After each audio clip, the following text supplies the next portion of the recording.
You've likely heard the claim that we only use 10% of our brain. It's a captivating idea, but it is entirely a myth. Modern neuroscience reveals that almost every part of the brain is active at nearly all times, even when we aren't doing much at all.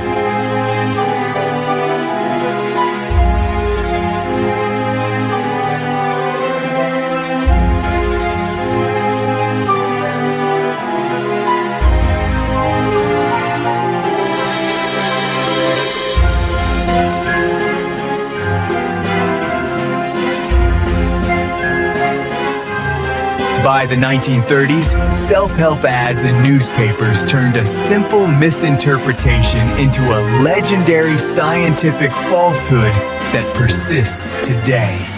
All right, let's dive into this explainer. Imagine, just for a second, that you've got this absolutely incredible supercomputer. I'm talking about a machine so powerful, so insanely complex, that it can process information faster and way more efficiently than any machine ever built in human history. And you own it. It sits right there inside your head. But then, you're told this. You only use 10% of its capacity. I mean, lean into the seductive fantasy of that whispered promise for a second. Think about what that actually implies. Ask yourself, what could you achieve if you could just, unlock the rest of that sleeping supercomputer? Could you become limitless, master complex skills in hours? It's a hugely powerful idea because it taps directly into our deepest desire for unbounded potential.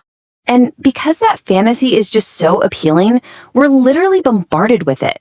Self-help gurus invoke it constantly to sell those massively expensive motivational seminars. Hollywood blockbusters, think Lucy or Limitless, they've built entire multi-million-dollar plots around this exact concept of unlocking the brain. We hear it casually dropped in conversations by well-meaning friends. Incredibly, even some physicians have been caught repeating it. It's wild, but this idea is perhaps the single most persistent myth in modern culture. For an audience like us who actively follows this kind of stuff, it's been repeated so often that it just feels like undeniable common sense. We practically accept it as biological fact. But I need to stop you right there, because there's just one massive problem with this universally accepted fact. It is a complete 100% lie. Actually, scratch that. It's worse than a lie. The entire concept, this whole promise of unlocking dormant brain power, is a total fabrication from start to finish.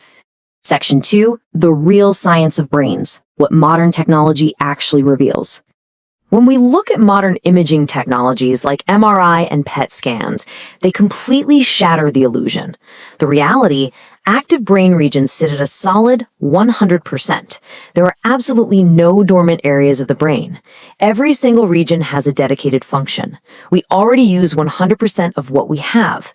You don't have 90% of your hardware just sitting in the dark waiting to be turned on. The lights are already blazing in every single room. And to really hammer that point home, let's look at this staggering number, 20%. Even while you sleep, when you think your body is completely at rest and powered down, your entire brain remains intensely active. In fact, it's working so incredibly hard around the clock that it consumes 20% of your body's entire energy supply. Now, immediately contrast that immense energy consumption with this number, 2%. That's the actual physical size of your brain. It makes up a mere 2% of our total body weight. Think about that. 2% of the weight, but it demands 20% of the energy. That massive metabolic cost proves definitively that there is absolutely no wasted space and no inactive tissue up there. The medical reality completely shatters the myth. Even damage to a microscopic area of the brain produces catastrophic impairments. Think about it. If 90% of your brain was truly just dormant padding, taking up space, minor damage wouldn't matter at all. But medical science proves unequivocally that it absolutely does. Section 3. Where did the lie start? The game of telephone that fooled the world. So, how did a lie become so widely accepted? Well, the trail actually leads back to the early 1900s and to the American psychologist William James. He suggested that, quote, "We are making use of only a small part of our possible mental and physical resources." Now, the absolutely crucial point here is that James was talking generally about human drive, motivation, and getting the most out of life. He was absolutely not making structural claims about brain anatomy. But over the following decades, those innocent words were totally hijacked. In the 1920s, self-help advertisements distorted the quote for profit. Then, the real turning point hit in 1936. Dale Carnegie released his blockbuster book, How to Win Friends and Influence People. This wildly popular book helped permanently cement the distorted idea into the public imagination. Suddenly, it was seen as a biological fact. To show you just how blatant this distortion really was, read this exact text from one of those 1920 self-help advertisements. They boldly declared, "Scientists and psychologists tell us we use only about 10% of our brain power." Do you see what they did there? These opportunists deliberately dressed up folklore and their own marketing spin as established scientific fact. They literally just slapped the word scientists on there to make it sound credible. And the lasting power of this misinformation? It all comes down to just how effective that marketing campaign was. 50%. According to a survey, half of all Brazilians still believe this false myth today. And honestly, it's highly likely those numbers look pretty similar in many places around the globe. A century of distorted marketing has successfully convinced half the population of a biological lie. Section 4. Rethinking common sense. When folklore dresses up as fact. So this whole exploration really forces us to examine the facts we just casually accept as absolute truth in our daily lives, often without ever checking the source. I want to leave you with this question to chew on. If the 10% myth is completely false, what other common sense beliefs are just folklore dressed up as fact? What happens when the things we think we know turn out to be century-old marketing slogans? I challenge you to look closely at the other seductive lies you might be believing right now. Keep questioning, keep analyzing the data, and keep learning. Thanks so much for joining me, and I'll catch you in the next explainer. We've all heard the warnings. Sugar turns kids into tiny whirlwinds of chaos. But does it really? Science tells a different story. Rigorous clinical studies show no biological link between sugar intake and hyperactivity. It's actually confirmation bias. Parents are simply more likely to notice high energy when they know sugar was consumed. Then there's the little corporal, Napoleon Bonaparte. We remember him as short, but that's another tall tale. At 5'7", he was actually average height. The myth began because French inches were longer than English ones. British propaganda fueled the image of a tiny tyrant to diminish his formidable presence on the world stage. Moving to the north, we picture Vikings in fierce horned helmets. But archaeologists have never found a single one. Real Viking helmets were practical iron caps. Horns would have been a liability in the heat of battle. The horns actually debuted in the 19th century as a theatrical costume for Wagnerian operas, and the image stuck. History and science are often buried under layers of legend. When we look closer, the truth is even more fascinating. Stick to the facts, and the world starts to look a lot different. Thanks for watching. You know those facts you're absolutely sure are true. Things so obvious we don't even bother to question them. Well, in this explainer, we're going to explore why some of our most deeply ingrained beliefs are actually complete fictions. What if I told you that some of the most famous facts you rely on to understand the world are just very, very convincing stories? Today, we're going to dive straight into the powerful psychology behind why our brains actively prefer a catchy myth over a complex truth. So, does sugar really make kids hyper? Picture this, a completely chaotic birthday party.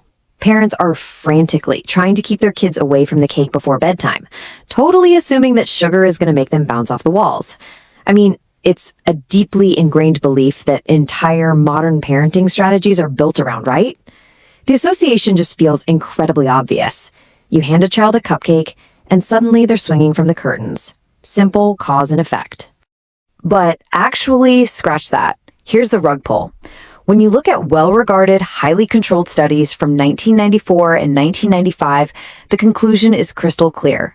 There is no association. None. They completely shattered this myth. In fact, they repeatedly failed to show any strong evidence that sugar directly causes hyperactivity in most children. The whole idea actually traces back to the 1970s, and it was heavily popularized by a best-selling book by a pediatric allergist named Ben Feingold.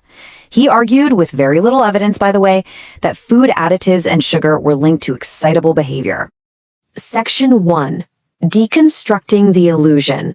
So, if the science is definitively settled that sugar doesn't cause hyperactivity, why on earth do we all still believe it so strongly today? Let's unpack the real dynamics at play here.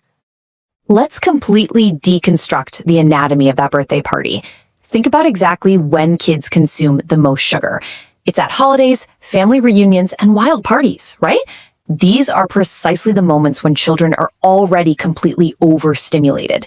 The crazy behavior is actually caused by the environment, the high excitement levels, and the presence of relatives. It's the whole celebratory environment, not the cake itself. But parents see the wild behavior, they see the frosting on the kid's face, and they instantly link the two, completely ignoring the incredibly loud, chaotic room full of other screaming children. And really, this is the exact root of why sugar myths persist today. The psychological culprit for why sugar myths persist today actually has a name: confirmation bias. Basically, we expect sugar to cause hyperactivity, so we blame the cake while completely ignoring the obvious environmental chaos. Think about it. When a kid is hyper at a party, parents say, it's the sugar. But when that exact same kid eats a sugary cookie at home on a quiet Tuesday and just peacefully reads a book, the parent's brain doesn't register that as disproving the rule. The myth survives today not because it's biologically true, but because it's emotionally satisfying and gives parents a really easy, memorable scapegoat. Section 2. Other famous fake facts. Because you see, this cognitive glitch isn't just some modern parenting flaw. It's a fundamental human tendency that has literally rewritten our shared history. Ask almost anyone to describe Napoleon Bonaparte, and they'll tell you he was famously short. We even use the term Napoleon complex today to describe someone overcompensating for their lack of stature. But that fact? Total myth. Yes, Napoleon was recorded as being 5 feet 2 inches tall, but that measurement used French inches, which were physically longer than their English counterparts. Converted properly, Napoleon actually stood about 5 feet 6 or 5 feet 7 inches.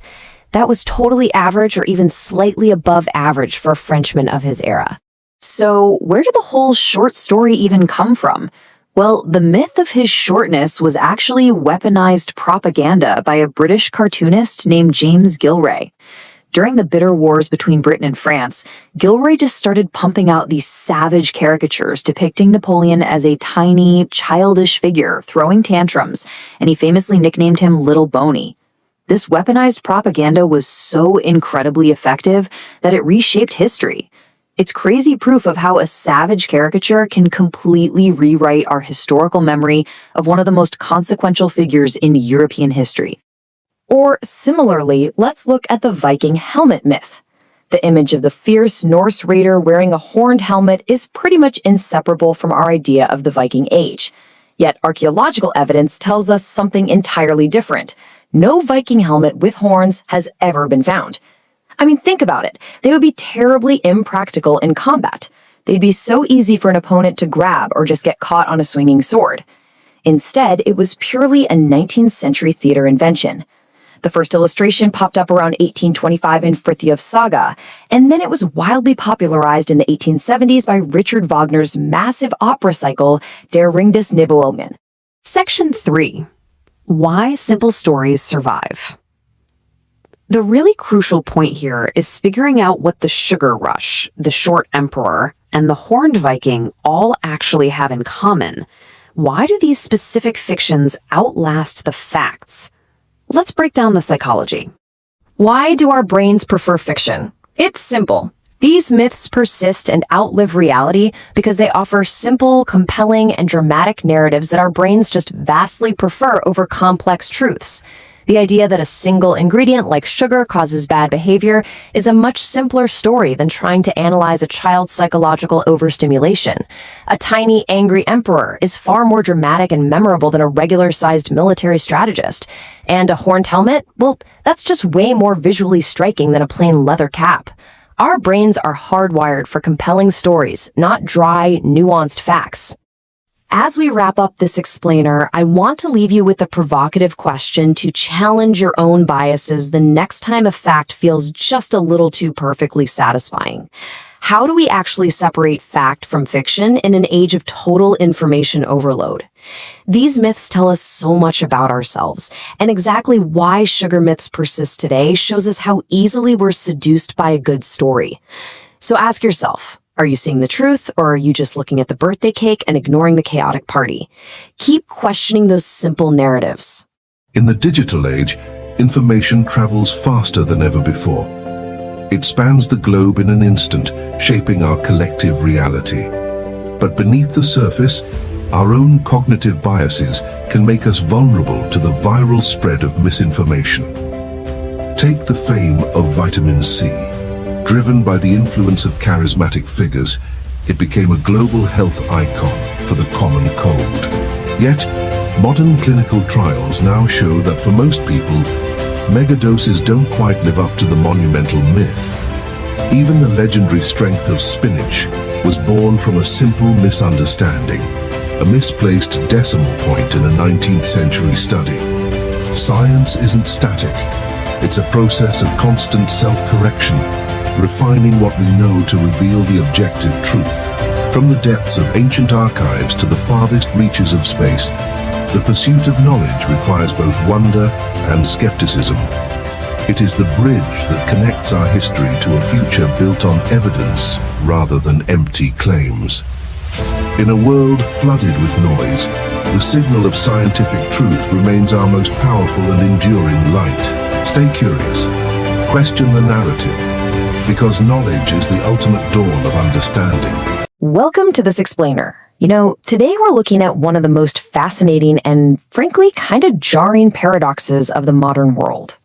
We live in an age where human knowledge is literally right at our fingertips. Yet somehow we're just constantly falling into mental traps. Have you ever caught yourself wondering why our brains stubbornly hold on to things that just aren't true, even when the facts are staring us right in the face? Well, that is exactly what we're going to unpack today. Okay, let's dive into this. On one side of the equation, we've got access to more endless information than literally any previous generation in history. But on the flip side, we have an unprecedented susceptibility to misinformation. I mean, think about it. A single viral post carrying a completely fabricated myth can now reach millions of people in a matter of hours. It's not that we're less intelligent than our ancestors, right? It's that our environment has radically changed and our vulnerabilities are being exposed like never before. So let's look at Section 1, the suspects. These are the myths that just refuse to die. Let's play detective for a minute and examine some of these incredibly stubborn ideas. The ones our brains just refuse to let go of, despite all the evidence. Take this one, for example. A fact most of us grew up hearing. Vitamin C prevents the common cold. This whole idea was massively popularized back in 1970 by Nobel laureate Linus Pauling. But the reality? Well, it's quite different. Research actually shows that while vitamin C might slightly reduce the duration of a cold, it absolutely does not prevent it. Yet, Pauling's super simple, satisfying idea just completely overshadowed all the careful factual corrections from the scientific community. And this brilliantly illustrates another totally hilarious historical accident. I'm sure you know the spinach myth, right? That it's exceptionally rich in iron. Well, it turns out this deeply held belief was born from a simple, misplaced decimal point in early nutritional research. I mean, seriously. And the reality is actually the exact opposite. Spinach contains a compound called oxalic acid, which, believe it or not, actually blocks iron absorption in your body. Which leads us to a pretty funny realization. Popeye would have literally been better off just chewing the cans. It's wild to think about, for sure, but it really highlights just how completely backwards our inherited beliefs can be when we don't double-check the math. And honestly, the list of these resilient falsehoods just goes on and on. The myth that we only use 10% of our brain, the idea that sugar causes hyperactivity in kids, that classic image of Vikings wearing horned helmets into battle, or even the widely accepted belief that Napoleon was notably short. None of these are true, but here's what we really need to take away from this. These aren't just harmless curiosities or fun dinner party trivia. They're vital clues. They point directly to a fundamental biological flaw in how our human minds process information. Which brings us to Section 2, your outdated cognitive architecture. So the real culprit behind the spread of misinformation isn't just the internet. It's our own evolutionary brain software. We're essentially trying to run ancient survival programming in a highly complex 21st century information environment. Our brains are biologically wired to fall for these traps. We evolved to favor the familiar, simply because information that confirms our existing beliefs feels safe. We favor the simple because easy to process information saves precious mental energy. And we absolutely love the emotionally resonant, those deeply satisfying ideas that intuitively just feel right.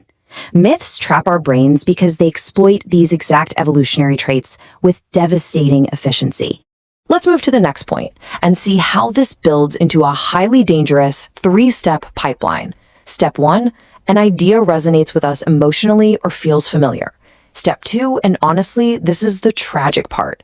Because it feels so right, the brain actually ignores careful factual corrections. We just gloss right over the boring reality. And step 3, the debunked belief actually grows stronger the more it gets repeated. This step-by-step process shows exactly how a falsehood anchors itself deeply into our memory. It completely explains why debunked ideas stubbornly refuse to die. All right, on to Section 3, the misinformation antidote. So, we've diagnosed the problem, right? Our mental hardware is outdated. But the good news is that protecting yourself doesn't require memorizing some massive encyclopedia of dry facts. It actually requires a completely new mental approach, and it's called intellectual humility. This is essentially a mindset of curiosity. It's the active recognition that the beliefs we inherit, whether from our parents, our culture, or our media feeds, are simply starting points for inquiry. They are not guarantees of truth. We really have to accept that what often feels like unquestionable common sense isn't always sense at all. In fact, what feels completely obvious frequently turns out to be entirely wrong. Which brings us to a highly practical tool you can use every single day. When a claim seems just a bit too simple, or a story feels just a little too perfect and satisfying to your worldview, you must pause. You need to ask 3 specific questions. Think of this as your own personal interrogation framework for any new piece of information you encounter from here on out. Question number 1, what is the evidence? This is absolutely crucial. It's your primary shield. Remember, research shows that people remember emotionally charged claims way better than facts. So when a claim is incredibly surprising or really fires you up emotionally, force yourself to pause and demand the actual proof. Don't just blindly accept the feeling. Question number 2, who benefits from this belief? Asking this encourages us to look right past the surface level of a story. We need to actively search for the hidden motives behind these really satisfying narratives. Just ask yourself, who stands to gain if you believe this? And finally, question number 3, what would disprove it? This right here is the ultimate test. If you literally cannot imagine a single piece of evidence that would make you change your mind about a belief, well then, you aren't thinking critically. Asking what would disprove an idea is exactly how we actively break our own hardwired confirmation bias. So the crucial point is this. In a world drowning in information, the ability to think critically is not just an academic skill, it is an act of survival. Understanding why we believe false things is the very first step toward believing fewer of them. The truth is out there, yes, but it rarely comes gift-wrapped in a simple, perfectly satisfying story. Finding the truth actually takes real work. And doing that work is perhaps the most important thing any of us can do, for ourselves, and for society as a whole. So I'll leave you with this. If common sense is often wrong, what inherited belief will you question today? Challenge yourself to apply this new critical thinking framework right now. Take a belief you've held your whole life and run it through those 3 questions. Thank you for joining me for this explainer. Keep seeking the evidence and stay curious.